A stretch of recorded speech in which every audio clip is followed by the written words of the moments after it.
आज की वीडियो में पढ़ने वाले हैं कॉल बाय वैल्यू, जो कि एक मोस्ट इंपोर्टेंट टॉपिक है। नेक्स्ट वीडियो में हम कॉल बाय रेफरेंस के बारे में पढ़ेंगे। नाउ इस वीडियो में देखेंगे कि कॉल बाय वैल्यू की डेफिनेशन क्या होती है, इसके कुछ इंपॉर्टेंट की पॉइंट देखेंगे। देन उसके बाद में एक छोटा सा प्रोग्राम बनाएंगे जिसके थ्रू आपका टॉपिक अच्छे से आपको क्लियर हो जाएगा। ना चलिए शुरू करते हैं। सबसे पहले हम डेफिनेशन देखते हैं। In call by value the actual value of variable can't be changed if you change the value of function parameter it is only change for current function. तो कॉल बाय वैल्यू का मतलब ये है कि जो actual variable होता है, मतलब हमारा जो इंट मेन होता है, ठीक है, प्रोग्राम के अंदर, इसके अंदर हमारा जो एक नम नाम का हमने वेरिएबल लिया, इसकी वैल्यू हमने 100 ले ली, तो हमारी ये वैल्यू क्या एक्चुअल, तो ये वैल्यू हमारी एक्चुअल वैल्यू हो गई, जो कि हम फंक्शन के अंदर डिफाइन करेंगे तो चेंज नहीं होगी। हमारी ये वैल्यू 100 की 100 ही रहेगी। बाकी अभी हम प्रोग्राम करेंगे तो हमको अच्छे से क्लियर हो जाएगा। तो फर्स्ट लाइन का मतलब यही है कि जो एक्चुअल वैल्यू होती है वेरिएबल की, वो चेंज नहीं होती है। अगर आप फंक्शन की वैल्यू को चेंज कर देते हो तो वो सिर्फ फंक्शन के लिए ही चेंज होती है। लाइक अगर आपने यहाँ पे नम की वैल्यू 100 ली है और आप यहाँ पे फंक्शन के अंदर, ठीक है, यहाँ पे नम प्लस 100 कर दोगे तो कितनी हो जाएगी, 100 प्लस 100 200 आपको आंसर मिल जाएगा। तो अगर आप ये फंक्शन की वैल्यू में चेंजेस कर रहे हो तो सिर्फ ये फंक्शन की वैल्यू के अंदर ही चेंजेस होंगे। आपकी इस वैल्यू को कुछ भी फर्क नहीं पड़ेगा, ये वैल्यू आपकी सेम रहेगी।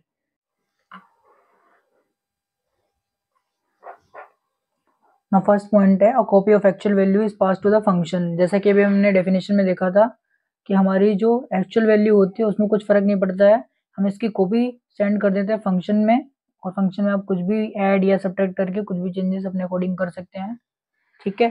तो इस पॉइंट का मतलब यही है कि हमारी जो एक्चुअल वैल्यू होती है उसकी कॉपी को पास कर दिया जाता है फंक्शन को, मतलब फंक्शन में हमारी जो एक्चुअल वैल्यू है उसकी कॉपी को भेज दिया जाता है, जिसमें आप कुछ भी चेंजेस कर सकते हो। ना changes made inside the function do not affect the original value.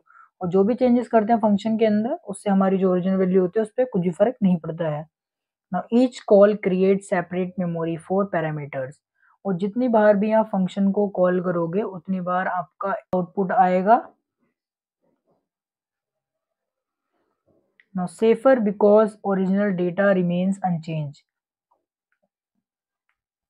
और कॉल बाय वैल्यू के अंदर आपका जो डेटा है वो सेफ रहता है, क्योंकि ओरिजिनल वैल्यू के अंदर कोई चेंज ही नहीं हो रहा है, तो इसलिए कुछ अफेक्ट नहीं पड़ता है किसी भी चीज पे, जिससे आपका डेटा सेफ रहता है। Now slightly slower if larger data is copied. और ये थोड़ा स्लो हो सकता है क्योंकि अगर आप लार्ज डेटा अगर कंटेन करेंगे, बड़ा प्रोग्राम बनाएंगे, तो उसे फंक्शन को कॉल करने में टाइम लगेगा, इसकी वजह से आपका प्रोग्राम स्लो हो सकता है। तो चलिए इसका प्रोग्राम बना के देखते हैं।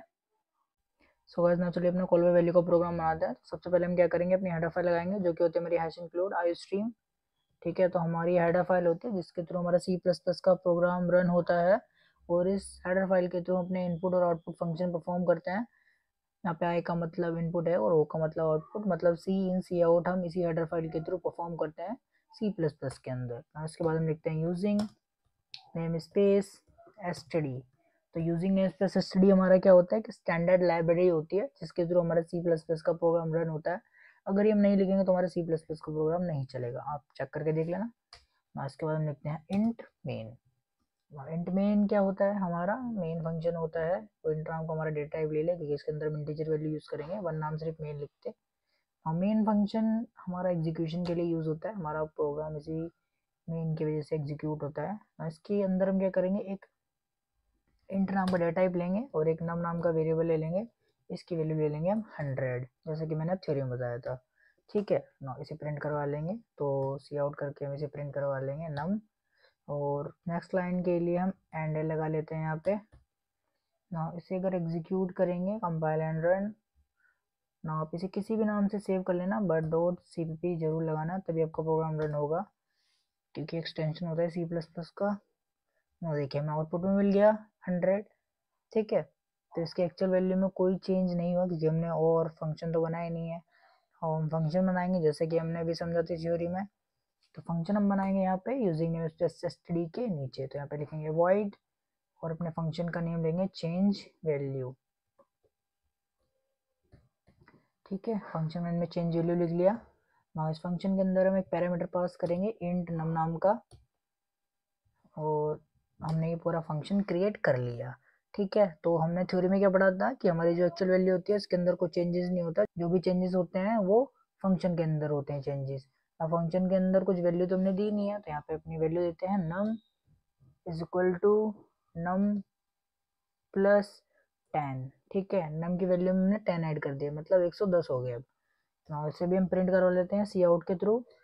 नाउ सी आउट करके हम अपने नम को प्रिंट करवा लेंगे यहाँ पे, और नेक्स्ट लाइन में जाने के लिए एंड एल भी लगा लेंगे। ठीक है, अब हम क्या करेंगे, अपने इस फंक्शन को कॉल भी कर लेंगे, क्योंकि जब तक हम कॉल नहीं करेंगे तब तक हमारा प्रोग्राम रन नहीं होगा। नाउ इसे हम कॉल करेंगे अपने मेन फंक्शन के अंदर, चेंज वैल्यू।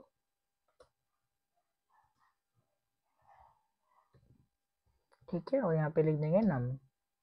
हमने अपने फंक्शन को कॉल कर लिया है, फंक्शन को हमेशा उसी के नेम से कॉल करते हैं। लाइक अगर आपका नाम अगर अमन है तो आपको अमन के नाम से ही कॉल किया जाएगा, तो इसलिए फंक्शन का नाम चेंज वैल्यू, तो इसलिए हमने फंक्शन के नेम से उसे कॉल किया है। ना इसे दोबारा से एग्जीक्यूट कर लेंगे। ना आप देखिए आपको आउटपुट में क्या दिखेगा, पहले 100 दिखा जो कि हमारा एक्चुअल वैल्यू है, और 110 दिखा जो कि हमारी कॉपी वैल्यू है, जो कि हमने फंक्शन को पास कर दी थी। ठीक है, तो हमने फंक्शन को 100 दे दिया था, लेकिन उसने क्या किया, उसमें 10 और जोड़ दिया, तो 110 बना लिया उसने। एक बार हम और अपने नम को कॉल करके देख लेते हैं सी आउट के थ्रू। ठीक है, और नेक्स्ट लाइन में जाके एंड एल भी लगा लेते हैं, इसे नेक्स्ट लाइन में ही आया हमारा आंसर। नाउ इसे दोबारा एग्जीक्यूट करते हैं। नाउ देखिए अब हमें आउटपुट में क्या दिख रहा है कि हमारी जो एक्चुअल वैल्यू है वो तो 100 ही आ रही है। जो भी हम अपने इस मेन फंक्शन के अंदर कॉल कर रहे हैं अपनी एक्चुअल वैल्यू को, वो 100 ही आ रही है। बाकी हमारी जो अपडेटेड वैल्यू आ रही है वो आ रही है अपने फंक्शन से अंदर।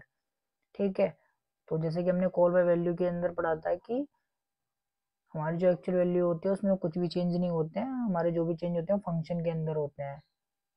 तो अब आपको समझ में आ गया होगा, समझ में आ गया तो वीडियो को लाइक, चैनल को सब्सक्राइब कर लेना। बाकी मिलते हैं नेक्स्ट वीडियो में नेक्स्ट टॉपिक के साथ।